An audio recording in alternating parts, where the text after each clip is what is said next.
You will hear a telephone conversation about a car insurance claim. You have 30 seconds to look at questions 1 to 5.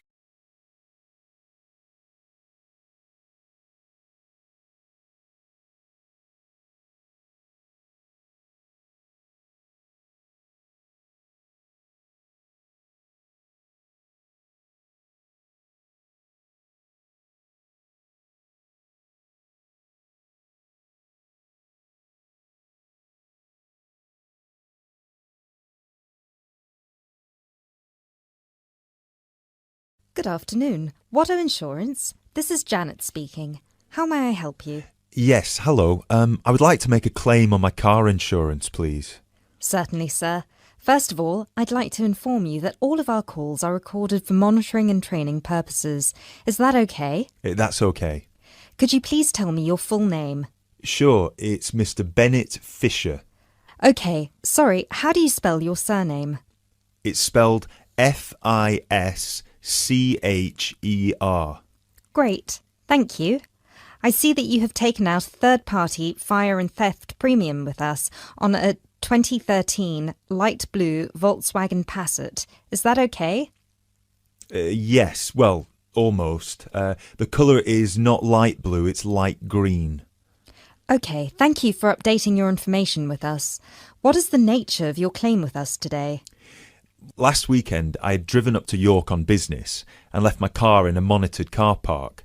However, it was only monitored until 8 p.m, and I did not return to collect it until 9:30 p.m, after which no car park staff were present. When I arrived at the car park, my car wasn't there. It must have been stolen. I see. Were there any valuable items left in your car which could have been seen from outside? Well, I had recently bought quite an expensive radio for my car, but the front panel is detachable, and I always stow it in my glove compartment. So, no, there wouldn't have been anything valuable on display. Okay, Mr. Fisher. Thank you for that information. I'm going to send you some forms through the mail for you to fill in. Before I can do that, I need to ask you a couple more questions. Is that okay? Of course.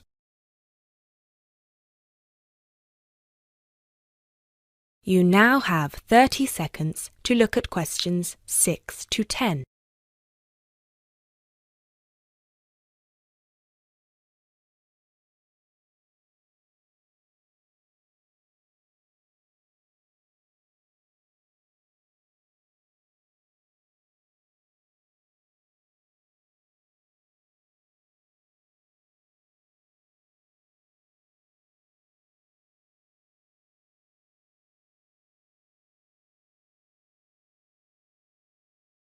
Thanks, Mr. Fisher.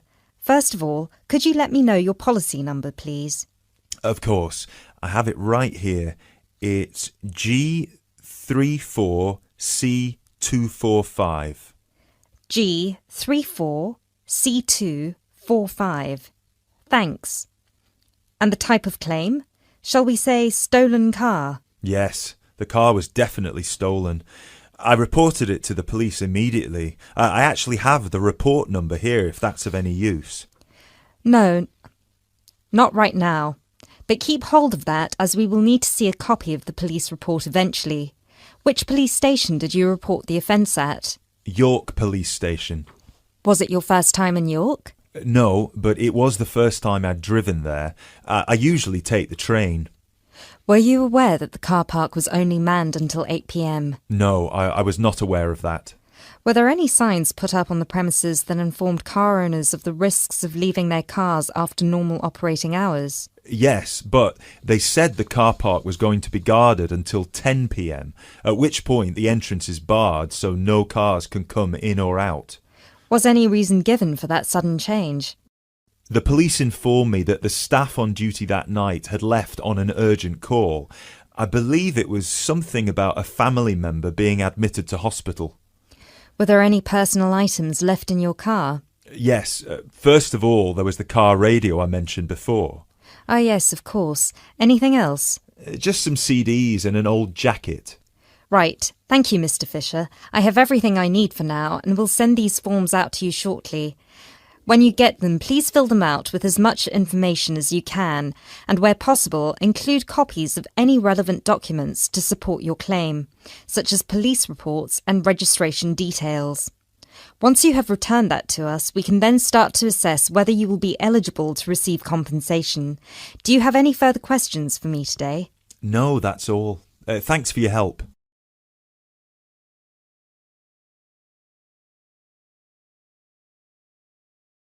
That is the end of part 1.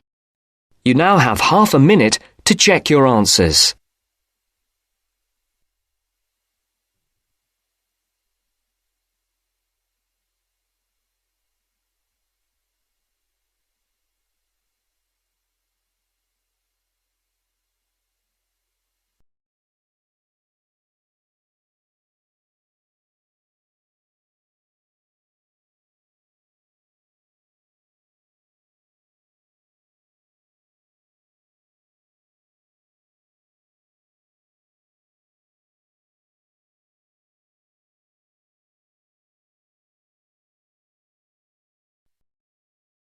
Now turns to part 2. Part 2. You will hear a recorded message giving information about an area where tourists can visit to taste local food. First, you will have some time to look at questions 11 to 13.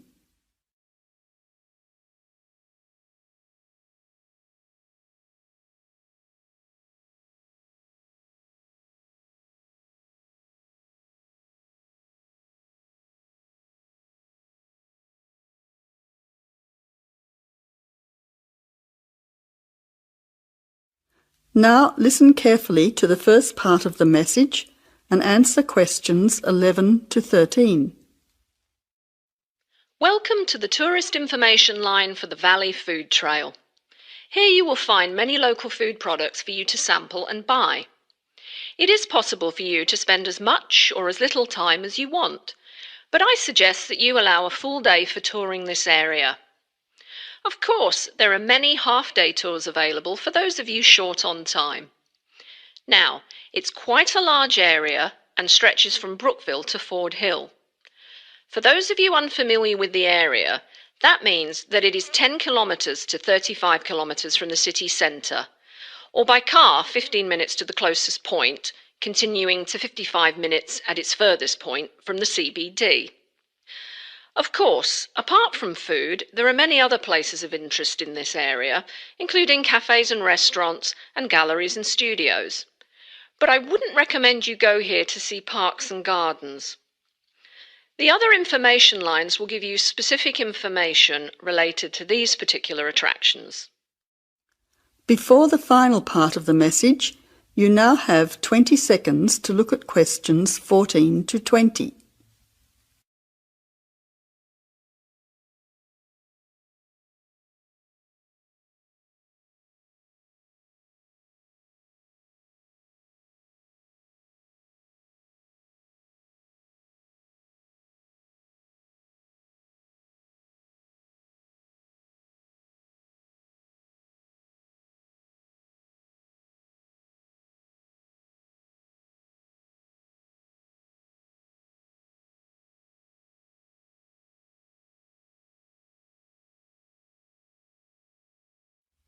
Now answer questions 14 to 20. But let's go back to food. If we begin in Brookville and head north towards Upper Valley in a clockwise direction, passing West Valley on West Road, we cross over Coast Road to come to our first place of interest, Magic Coffee. This is not to be confused with the Coffee House, situated opposite on the other side of the valley on the railway line. Magic Coffee is next to the Chocolate Company, which is on the corner. Just past the ice cream shop on the corner of John Street is the fresh produce shop. A little further north we have reached Ford Hill, where we can start our drive southwards along Great Northern Highway following the railway line. First we come to the organic market near the corner of Memorial Avenue, and then to Olive Farm opposite Olive Road. Just before we come to the next street crossing, we see the Honey Pot, which is practically opposite the coffee house. There is another chocolate company which sells nougat as well, just nearby. Following the railway line along Great Northern Highway, we return back to Brookville. Now, as I have said previously, if you only have a few hours to spare, there are several places that you shouldn't miss. The two chocolate places make equally nice chocolate, but the factory has the added bonus of nougat, unlike the company. Of course, everyone loves ice cream, especially unusual flavours such as coffee and nougat, so the ice creamery is definitely worth a visit. And while the coffee house sells expertly made hot drinks, including hot chocolate, I think your time would be better spent sampling the many products on offer at the organic market. Well, I hope you enjoy your time visiting the Valley Food Trail and enjoy all the wonderful local foods on offer.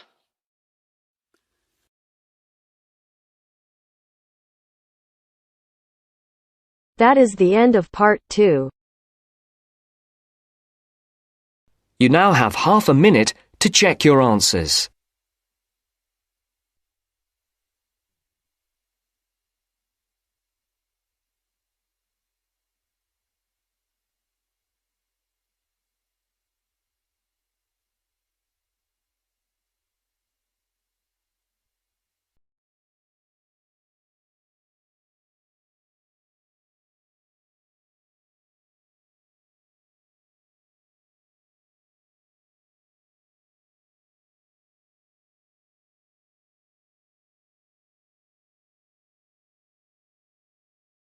Now turns to part 3. Part 3. You will hear a conversation between two students who will discuss a project they're working on together. You have 30 seconds to look at questions 21 to 27.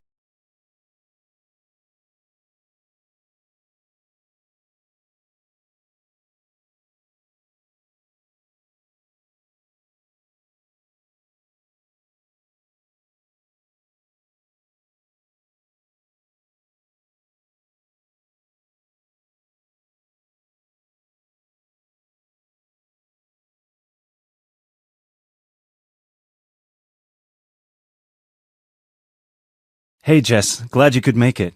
We've got a lot to discuss. Hi, Matt. Yes, sorry I'm a bit late. I did bring all my notes with me. Yes, me too. Where shall we start? Well, I think it would be a good idea to clarify our objectives just one more time. Yes, good idea. Okay, here we are.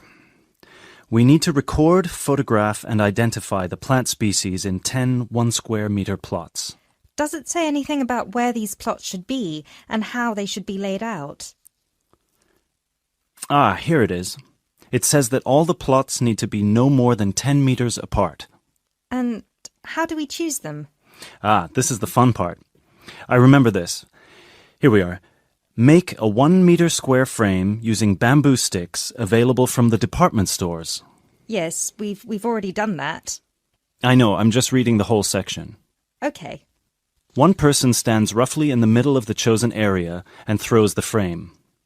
The other person uses a tape to mark out the square where the frame landed and returns frame to thrower. The thrower then turns a few degrees on the spot and throws again. The thrower must turn slightly after each throw and vary the force of the throw until after the 10th throw they are pointing in almost the same direction as the first. That sounds a bit complicated. That's only because it's all in writing. It's just a simple throw, turn, throw, turn, throw, turn until we have 10 squares. And I guess you want to do the throwing. Well, if you don't mind. I'm sure you'll be more accurate at marking the squares. Yes, I am sure I am, and I'm sure you've got a stronger throwing arm.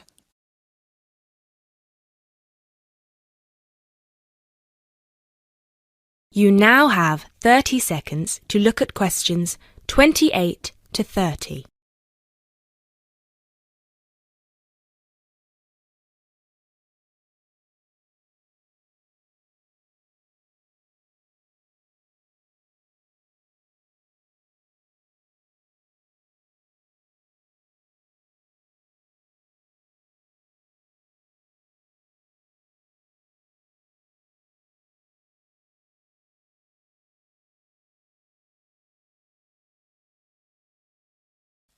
Okay, good. We've got that sorted. Now we need to decide where to go. Yes, I've been thinking about that and I've brought the map. Ah, well done. I forgot mine. Now, I've identified 3 possible locations, but they've all got some disadvantages. Okay, fire away.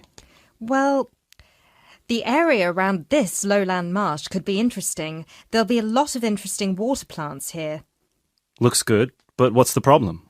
Mainly that it's already a designated nature reserve, and I think there's already been a lot of research done here. Ah, I see. Well, I'd rather do something that's new and can be useful. I agree. That's why I identified this area further west. See, here, behind the beach. Oh, yes, I see. That area there, where it's flat, but quite high. Exactly. If you look a bit further inland, you'll see that there are hills which will protect that area from strong north winds. I see. Excellent. But what's the problem? Just that it may not be very interesting. We know that the geology there is not conducive to a wide variety of plants. I agree. So what's your last idea? Well, I think this one is a bit of a winner, although I did want to show you the other 2. Look up here, on the north coast. Where? See this bay? Well, I know that there's been quite a lot of studies done here, but a bit further to the east, behind this headland. No one has ever looked at that. Well, I certainly couldn't see any studies. That is interesting. And the plant life could be a bit different because of the shelter from the wind the headland provides. Exactly. Brilliant, Jessica. That's a great idea. We'll go there. Thanks. Now all we have to decide is when is a good time. Well...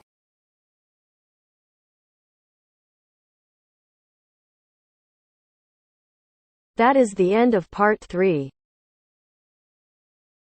You now have half a minute to check your answers.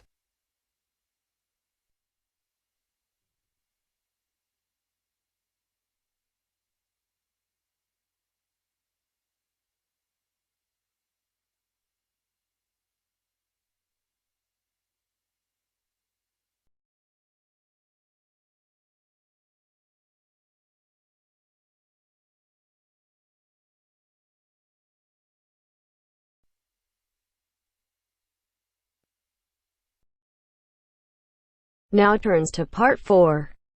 Part 4. You will hear part of a lecture on the current and future use of mobile phones. You now have 30 seconds to read questions 31 to 35.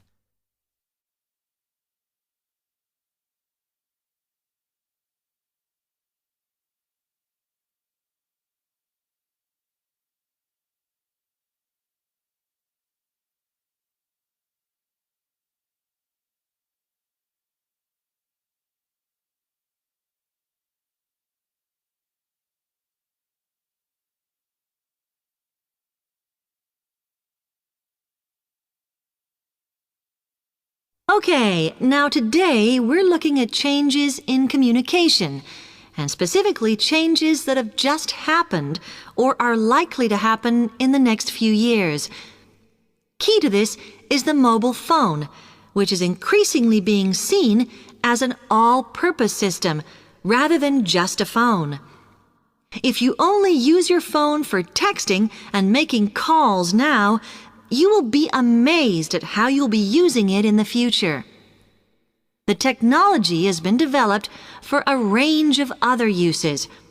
For example, phones could be used so that if you are meeting someone and they get lost, you could send them a map of your location to help them. This will save all those complicated explanations over the phone and our poor friends or colleagues trying to drive and find out where they are at the same time. And if you get bored waiting, or if you're traveling, for example, you will soon be able to see TV news on your phone as it is actually being broadcast. This means that you won't have to miss any of your favorites if you were away for a few days. Most people have got used to texting now, and young people send pictures to each other. But what is exciting is the possibility of putting music with them before you send them. And it's not all frivolous. Phones are going to become even more critical in business and education. Some recent developments have a highly practical usage. So, for example, as lecturers, we will be able to send everybody a text to let them know if lectures have been cancelled.